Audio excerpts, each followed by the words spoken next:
Sir నేను ఒక 15-16 సంవత్సరాల వయసు నుంచి చేస్తున్నాను. ఎకరాకు వచ్చేసి దాదాపు 28 నుంచి 30 వేల దాకా వస్తుంది సార్. మాకంటే ఇప్పుడు ఇది మహిళా సంఘాల ద్వారా సివిల్ సప్లై వాళ్ళు ఏం చెప్పారంటే మేమే గవర్నమెంట్ మేము కొంటాం, మీ మహిళా సంఘాల ద్వారా ఐకేపీ పెట్టేసి మహిళా సంఘాల ద్వారా మేము కొంటామని వచ్చి ఇక్కడ మార్కెట్ ఏర్పాటు చేసేది సార్. చాలా ఇదే బాగుంది సార్. ఎంఎస్పి వచ్చినాక ఐకేపీ చాలా బాగుంది సార్. 5-6 డేస్ లో పడిపోతున్నాయి సార్. ఆన్లైన్ డైరెక్ట్ మా అకౌంట్లకే వచ్చేస్తున్నాయి. వాళ్ళకు మేము documents, Aadhaar card, bank account plus ఇంకోటి మా భూమి పాస్బుక్. ఏం ప్రాబ్లం లేదు, ఫ్రాడింగ్ గీడింగ్ ఏం లేదు సార్.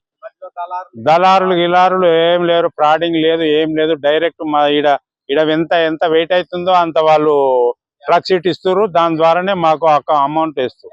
కమిషన్స్ ఏం లేదు సార్. ఇమ్మీడియట్లీగా మేము ఏంటంటే మేము రైతులం, ఎవరు ముందు ఎవరు వెనక అనేది పోషణ తీరుగా సీరియల్ గా జోకిస్తుంటే ఇమ్మీడియట్లీగా వాళ్ళు వస్తున్నాయి, లారీలు వస్తున్నాయి, తీసుకెళ్తారు సార్.